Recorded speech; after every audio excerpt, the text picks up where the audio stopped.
Imagine you wake up tomorrow. You reach for your wallet to buy coffee.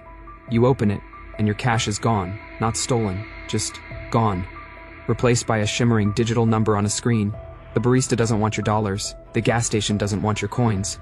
What do? This is the story of the day America tried to run on pure digital code. The day we almost stopped using real money. For thousands of years, money was heavy. It was rocks, it was gold. It was metal that clinked in your pocket. It was stuff. You could hold it. Then we got paper. Lighter, but still real.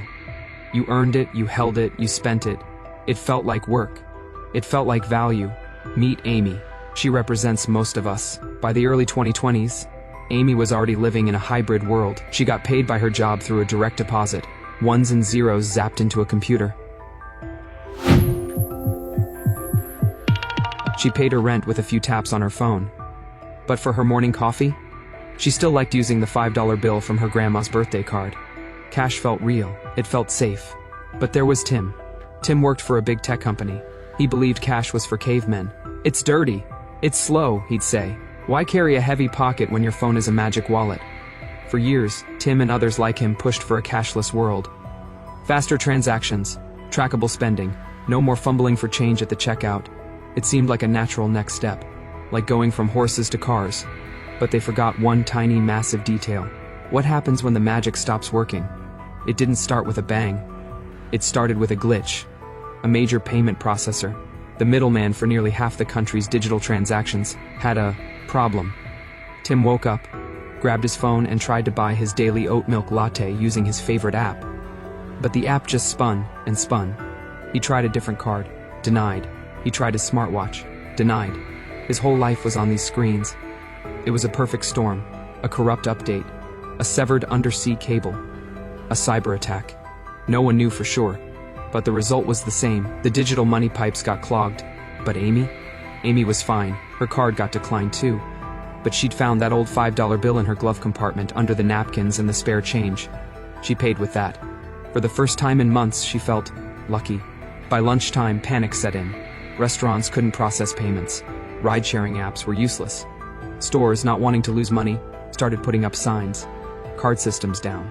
Cash only. And that's when the divide appeared. The cash people and the digital people. Tim was a digital person. He hadn't held a dollar bill in a year. He was suddenly powerless. He couldn't even buy a bottle of water. Amy was a cash person. Not by choice, but by habit.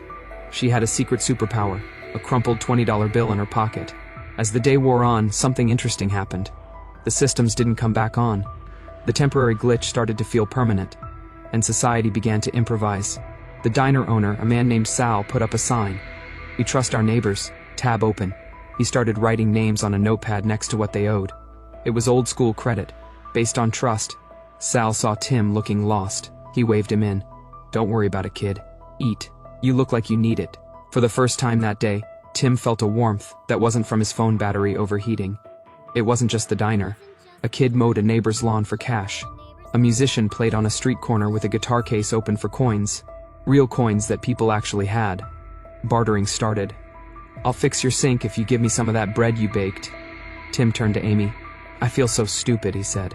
"I put all my trust in a network. I forgot how to just connect with people. I forgot that money isn't the app. It's just a tool for this." Amy pulled out her crumpled $5 bill. "This isn't worth the paper it's printed on," she said. "It's only worth something because we all agree it is. But today, I learned that trust is worth more than any bill or any screen." The next morning, the systems came back on. The digital money flowed again. Tim bought his latte with his phone, but he also put a $5 bill in his pocket. Just in case. The day America stopped using real money taught us a lesson we almost forgot. Money is just an idea, a tool. But a tool that only works if the system works. When the system broke, we didn't go back to the Stone Age. We went back to something older. We went back to trust, to community, to the simple exchange of value between people who look each other in the eye. So, keep a little cash in your pocket. Not because the system will fail, but because it reminds us that the most important transactions aren't the ones we make with our phones. They're the ones we make with each other. Now, go have a real conversation with someone today. Maybe over a coffee. Paid for, with whatever you've got.